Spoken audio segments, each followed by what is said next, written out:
Well, Graham, I'll start with last night's victory, of course. First and foremost, how did you as a group come through it? How is everyone from a fitness standpoint? Yeah, a few tired bodies, as you'd expect this morning, but nothing significant out of the ordinary for a game of that nature, and obviously 2 games in 4 days with a similar team playing both games. So, I think those boys have just stayed inside because obviously we've got another game in 4 days' time, and so we want the recovery really as quick as possible. But the other boys just played a 11v11 against a youth team and worked exceptionally well. So we're trying to keep them as match fit as we possibly can, because obviously we've got a lot of games in quick succession. So at the moment the squad's in good health. This situation, of course, won't be alien to you, but the workload that's happening right now and the games that are upcoming, how much are you having to be mindful of managing workloads? You mentioned last night about team selection and just being wary of how you're exposing so much match minutes to people that have just come in and the like. Yeah, look, it's we take each individual case on its merits as an individual player, because they have different histories, they have different fitness levels, and most of them we know really well, but we have 7 new players that we don't know as well about their physical resilience and stuff. But what we do know is their lack of playing time. The majority, I'd say Ethan is not, because he's played quite a lot of games, but up until Christmas, and then he missed a month or so. So we try to, we're not planning too far ahead. We can't say this team for that game, this team for that game. But we try to look at the next 2 games if we possibly can, and see if we can make changes that doesn't take away the strength of the team, but keeps everyone as fit as they possibly can be, because we do need them all, and we've seen that in the last few games, and we're definitely going to see it in the next 8-9 games that are coming in quick succession, Saturday, Tuesdays, and. But the players train well, and the biggest thing is the mindset. That is the biggest thing, and their approach to it, their approach to training, and obviously what they do when they're at home, because they're grown adults. We don't control them, when they're at home. But if they have good habits and a good lifestyle, then they can produce what they're producing right now. And can you sense that as a manager? You see them here at the training ground, but are you seeing those good habits being taken home, the mindset, the continuation of what you're building? Are you seeing that from the individuals? Yeah, I think you see it in performance, and you see it in training and output and stuff like that. So you do get an idea of how a player looks after himself. You can just look at their body sometimes, and you know they do the right things, but what time they report for training, how long they're here after training to work in the gym, get soft tissue massage and stuff like that. So that gives you an indication that they look after themselves back at home, when they can recover really quickly and then go again. And vice versa. We can pretty much tell if there's individuals that don't do that because of what they can do. So they're only doing themselves a disservice if they went against it, and with such a strong squad, I think they'd be putting themselves down the pecking order, and I don't think any player wants to do that. So I trust my players. I like to put trust within those players, and it's up to them to pay it back, and I think they do. It was obviously a marvellous win last night, as it was on Saturday against Peterborough. You spoke after the game last night about the identity of your team. Yeah. How pleasing is it to see that identity again within the squad, within the team, and the performance? Yeah, I think we had consistency in our mindset, in our intent to play a certain way, but they were actually 2 quite different games. I thought the first game we dominated and attacked at will, whereas I thought last night it was much more of an arm wrestle. It was pretty 50-50 for a lot of the game between 2 good teams, and there wasn't much given away, and you could see that from the sort of data and the XG for both teams.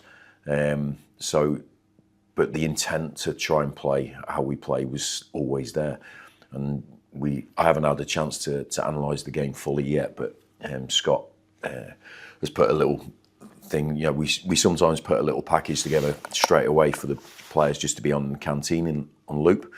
And it could be anything. It could be the crosses. It could be set pieces or anything. And just today, it was just our organisation off the ball, our connection, our trust for our teammate. And it's about 15 minutes long. It's just continuous, like the team in one motion all together, like one entity. It's brilliant to watch, you know. And I think that is the true sort of idea of this team, is they're always together, they're always connected, and everyone moves in conjunction to each other. And when we do that, we're a very hard team to break down, and we're also a very effective team at scoring goals and winning games. So I think finding that in the last 2 games against 2 really good opponents has given the players that sort of reminder of how good we can be when we have a clear identity of or idea of what we are.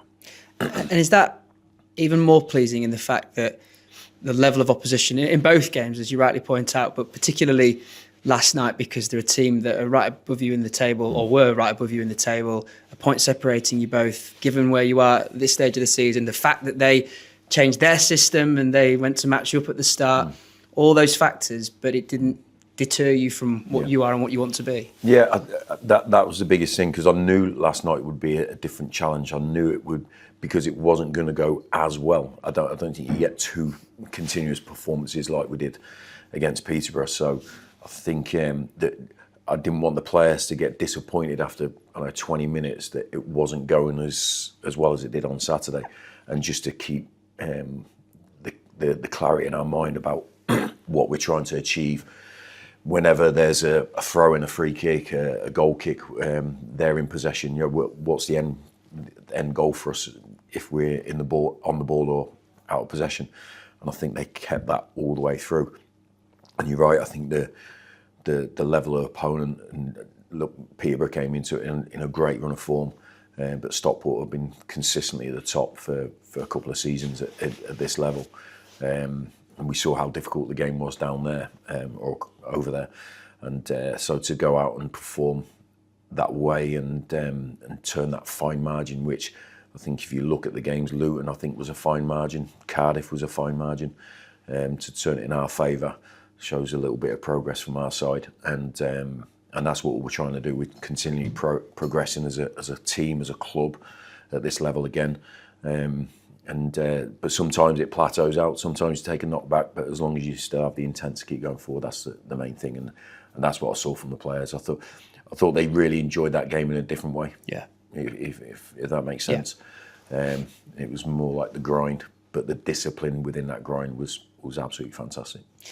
We touched on it last night, but to ask you more specifically about the performance of Lee Evans, obviously coming in to, I suppose, take Max's place within the team, given the suspension, and we've obviously spoken with him today as well. How do you feel he did, taking on that mantle and the responsibility within that midfield?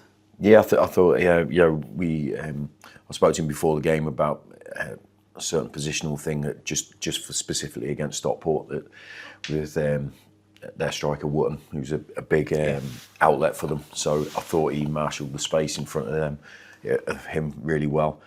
Picked up a lot of second balls and made them play slightly longer than they'd like to, instead of into his feet, all that sort of thing. And he got the press right, with dovetailing with Jensen. He's a little bit disappointed in his in possession stuff, I think, but I think that's because he played with a bit more ambition than he had been playing with. So instead of being safe and keeping 90% possession, he actually tried a few forward passes, and because he's certainly got the passing range. Yeah. He's a fantastic passer of the ball. And actually, when I saw the goal back, it was I didn't realise at the time, but it was him that crossed the ball for the goal, and he took the throw in from Josh. And I've seen him in previous games a lot taking that touch and going backwards, but he took his first touch forward, and then he's put a great ball in. I think Bobby competed brilliantly for it, and we scored the winning goal. That's the difference with how we want to play. And I think for a first game, after playing for somebody else for so long, I thought it was really encouraging for us. But he's got a lot of games under his belt. I think we're quite clear in our information as well, and we keep it quite simple for any individual in certain positions. And then a lot of the game is filled in by the actual intelligence of the player. So, it was a really promising start for him. And you mentioned another name there that I wanted to ask you about, Jensen Metcalf. Obviously, his performances of late have attracted a fair bit of attention, understandably. What have you made of his development this season, and particularly in the last couple of months? Has been a mainstay in the starting 11. Yeah, the biggest thing for Jensen, he found it tough in the first part of the season because he wasn't playing regular. When he got opportunities, I think I took him off at half-time twice, maybe potentially 3 times, but certainly twice, which could have been a big knockback for him and a big disappointment. But there's not been one day or 1 hour of a session or 1 minute of a session where I've seen him carry disappointment or negative energy or feeling sorry for himself in any capacity. All it was how can I be better? How can I get in this team? How can I, now I'm in the team, how can I be the best midfielder? How can I be the best presser? How can I pass the ball? How many goals can I score? It's all about improvement and taking on a challenge. He played a couple of passes on Saturday against Peterborough with switches of play. He's done one with his left foot out target, and then the next one was with the outside of his right foot. And both times he had a really simple, safe backward pass, but he's gone for that ambitious pass because he's got the attributes. So has Evo, so has Max Power. There's so many players in our squad that have that sort of attribute, and I just want them to go for it. And I think Jensen has progressed certainly in the last 2 months massively. To be fair, massively. We knew he had the attributes. That's why we signed him. Yeah. We saw that last season in League Two. But I just think he had to understand the pace he has to play at for our team and the pace of League One. But until you experience it and experience it again, good players learn and adapt and change their game to compete at the higher level against better players. And he's certainly done that. And I think he had a thing in his head last night to stop potentially their best player, Norwood. And I thought he did exceptionally well on that side of it. But I think he went into that game determined to sort of stamp his mark on that game. And that says a lot about his character as a young player, to have that mentality and that approach to deal with maybe early season disappointment and use it as fuel to get better. Yeah. Did you know you were getting that sort of character? You know of his attributes from a footballing standpoint, but his characteristics, did you know you were getting that when you brought him in? We knew we were getting a super intense personality, really serious about his job. I'd heard different things about him. I was in, he thinks he's the best player, he thinks he should be in Everton's first team, blah, blah, blah. That might be a problem. I just saw his ambition, and I saw his personality about backing himself. And when I met him and his dad and his agent, it sort of, I went, no, I think it'd be perfect for us, as a club. And I spoke to a coach at Everton who I know very well, who I played with, and he said, "You'll love him. He is you all over." You know what I mean? As in how intense he is about it. So we seen that in pre-season, but he just took that time to adapt. But as a talent, he has. Midfielders get boxed off nowadays. I think into he's a defensive midfielder, he's an attacking midfielder, he's this. I think he's got everything. Personally, I think he has everything. I think he has intelligence, he has fitness, he has pace, he has tenacity. He can pass the ball, he can score goals. It's just about him understanding what's enabled him to go 21s, League Two, League One, and just maintain that sort of mindset and not get carried away with anything. But he's very. He's always asking questions. He's always in the coaching room asking Scott for clips, for data, for this, that, either. Yeah, he's a proper footballer. Yeah. Obviously, Wimbledon for you next. A team that you'll know well, of course, that you've played a fair bit in the last few years. And another team, quite like yourselves, maybe not quite as high in the table, but certainly competing at this new level. Yeah. What do you make of what they've done this season as a newly promoted team like yourself, and how big a challenge is that going to be for you on Saturday? Look, I'll be telling a lie if I look too deeply into their season, because I'm focused on my own team, and then we just focus on the next opponent. So Wimbledon only came into my sights this morning, really. So, but I know how big a job it was for the manager, Johnny Jackson, to actually get Wimbledon promoted at League Two with their infrastructure and everything. Yeah. So an amazing job to get promoted in the first place. Then to be so competitive at this level is a testament to what they are as a club, what he is as a manager, and the group of players. So it's we know the challenge, and they do have a bit of the old Wimbledon spirit, where they're them against the world. But I think a lot of good teams have that as well. I think we have a little bit of that in our DNA as well. So it's I think they'll be looking forward to the game. I think we're looking we're looking forward to the game. So it'll be like the first game here. I think it was 3-2, wasn't it? I think at Valley Parade, really tough game. Yeah. I can't see it being any different down there, and I'll take the end result the same, to be honest. But we know what we're going to face there, and they do it really well. And I suppose it's the golden question right now, but you have been so brilliant at home, the form that you've shown this season. I think you're about mid-table on the away form this season, so it's not bad by any means. But how do you go about converting that performance at home to that performance away? I think we'd be an unbelievably good team if we matched our home record with our away record the other way around.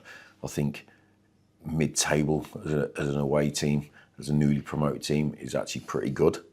So I'm not content with it because I know we could do better. But I don't, I think I've said it to you before. I think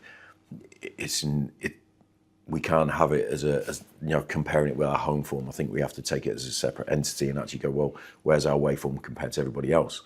And then if it's mid-table, then that's where it is. So it's not as dramatic as it's maybe perceived. And I think up to January the 1st, I think we'd only lost 2 away games all season. Yep. In virtually the first half of the season, so it weren't too bad. We just had a really bad month, I think, where it's just then put a real black mark over it, really. So I want to keep context over it, but certainly we don't accept being mid-table in the away form.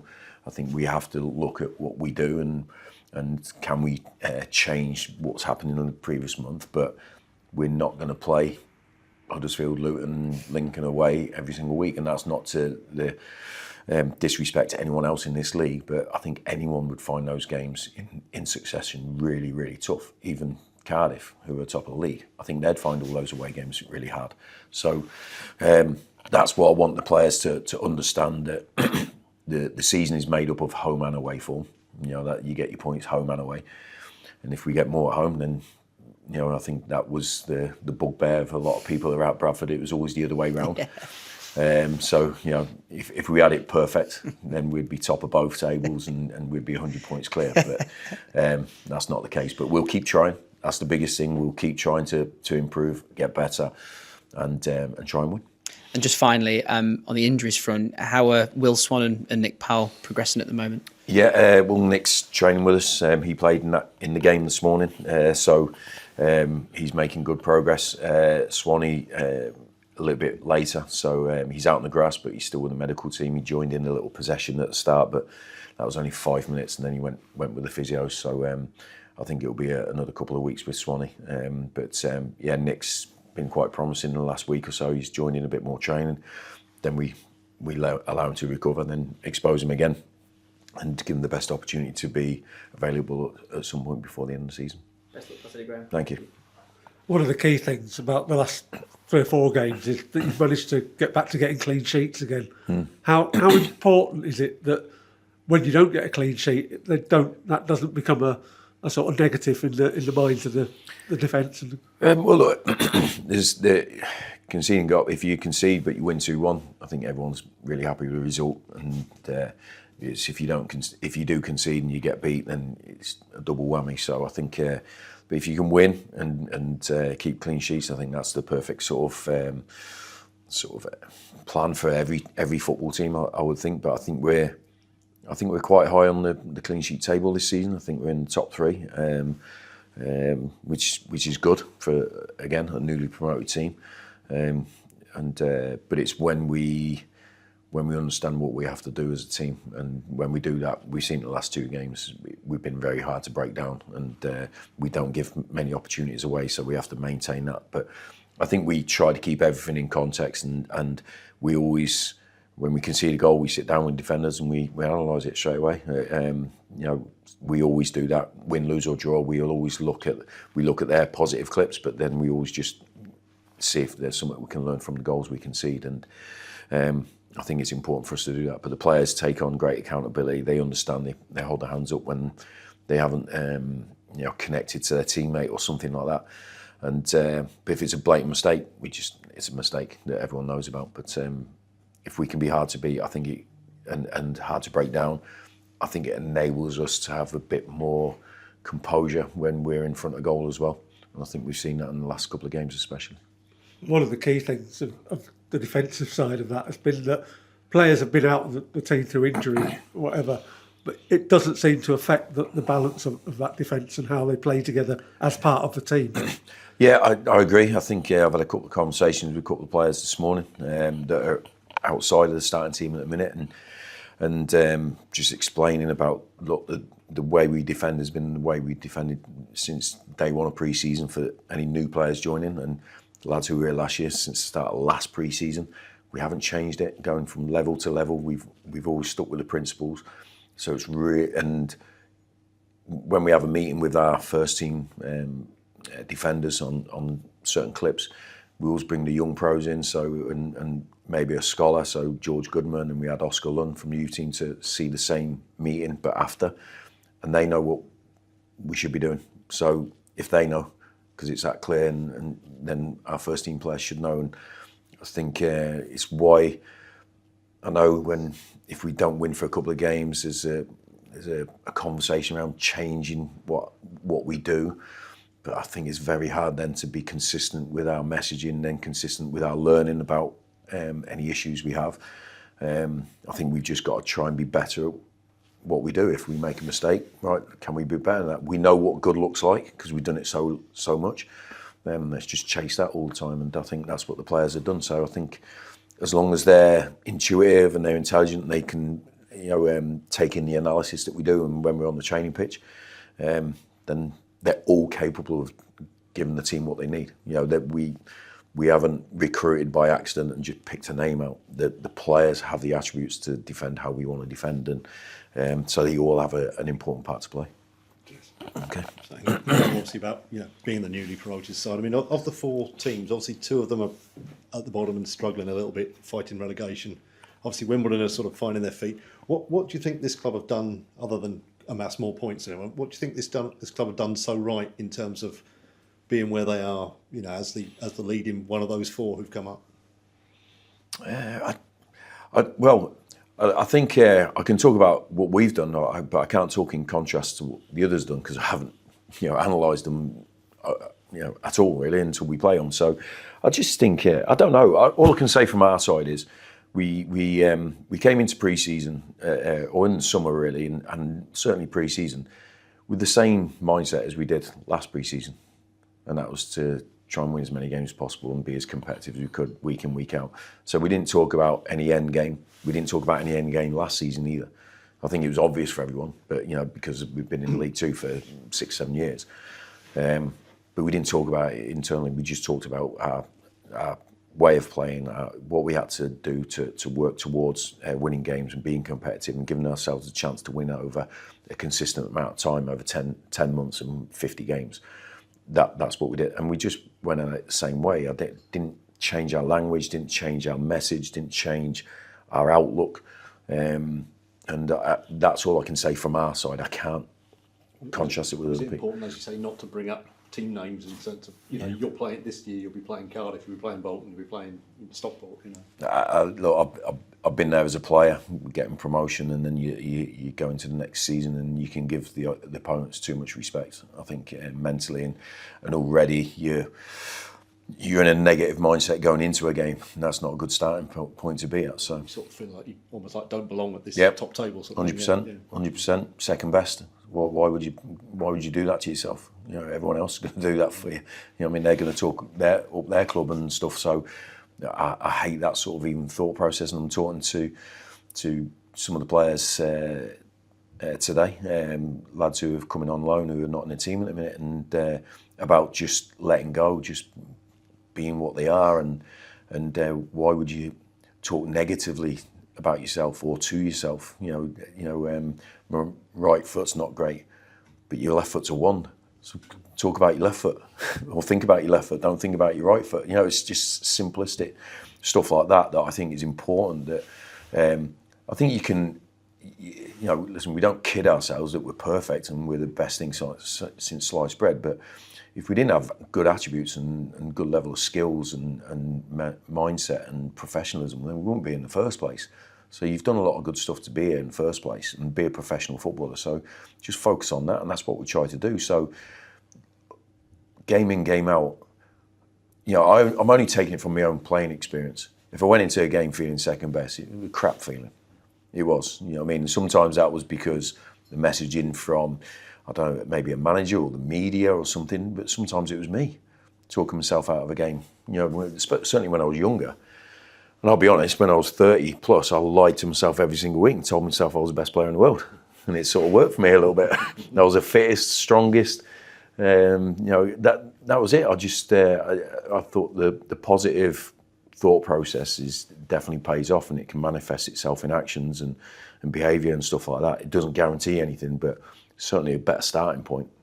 And but even like coming into, I looked at it last week, and it wasn't. It was after the Luton game, and I think we were the joint level highest promoted team out of all 4 divisions.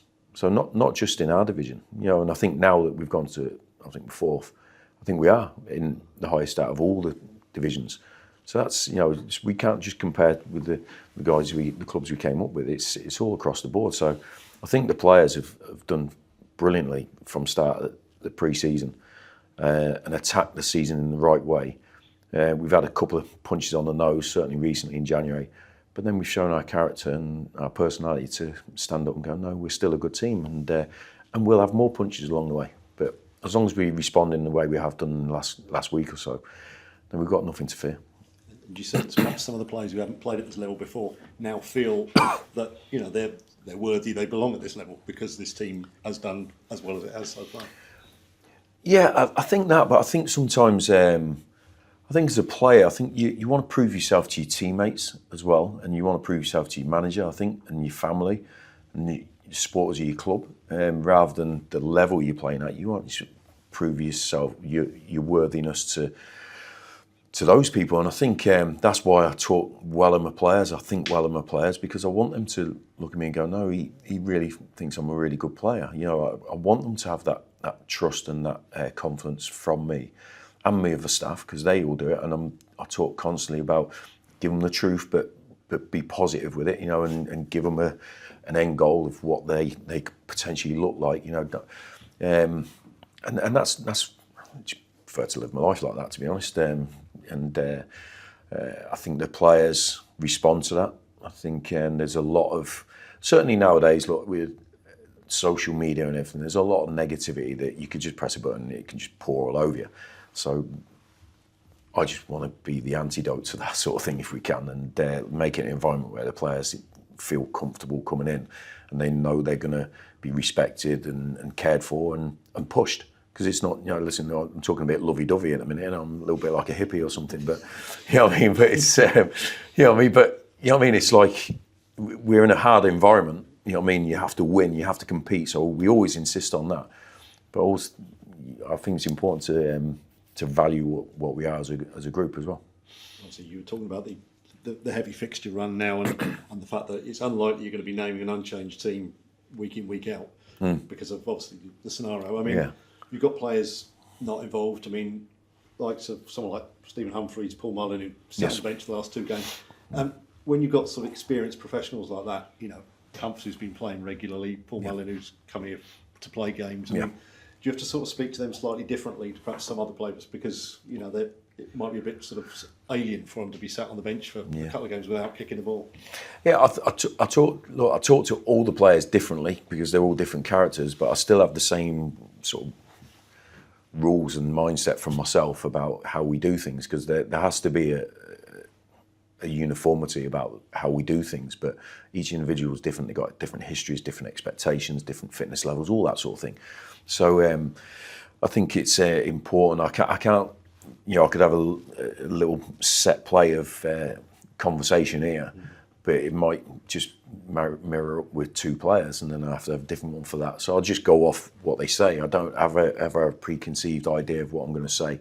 I don't ever ask you guys what you're going to ask me. I'd rather just go with the flow, and because I think it's more authentic and it's real. I haven't had time to plan a lie or plan some rubbish to tell a player. So I've had a couple in this morning, and I'm honest with them, but I'm honest with them about where I see them in the, around the team now. But also say, but you're here for this reason because we saw this in you, and we bring that, and you have done this for us as well. So we just need to get that back. But unfortunately, you might drop out through an injury for 3 days or something in training, and someone else steps in, and then they get in the team, do well, team does well, and that's it. So it's why we try to educate certainly our younger players in the resilience you need to be a professional footballer, and don't give anyone else the opportunity to nick in that spot, because it's such a competitive game. But I try to have empathy for every player as well. But it's a competitive sport, and the biggest thing you learn in football, or the quickest thing you should learn, is how competitive it is just to be in anyone's team. If you don't expect competition, then you're not going to go very far as a footballer. But we give them something to work off, and I think that's important for them. But that's why we had the 11v11 this morning, because I know they're going to be all playing parts of the next few days, or next few games, I should say. So they have to be ready, and we have to make sure they're ready. If we don't train them right, I'm doing a disservice to their hopes of being in the team and then staying in the team. So you talk about the players' fitness. Louis Sibley, is he now back fully fit now? Is he? Yeah. Sibs is there. So he was one of the guys that came and spoke to me after training, and but he obviously he was going to start a game, but then he got injured the day before it. When he came back, you could see he was still concerned about it, and he confirmed that with me as well. When I said, I didn't think you were right, you looked like you were holding back. And he said, yeah, I was nervous about it, and this, that, the other. He said, but I'm ready now. I goes, yeah, I can see that from how you trained. That's it. We're ready to go. So talked a bit about positions and stuff like that, but he wants to contribute. He wants to get in the team. But as a brilliant professional he is, he said, but I understand it's a really tough challenge because I see how well the team are doing. He goes, but I saw how well they were doing before I even got here, and I still want to be a part of it. So it's great to have people like that on board.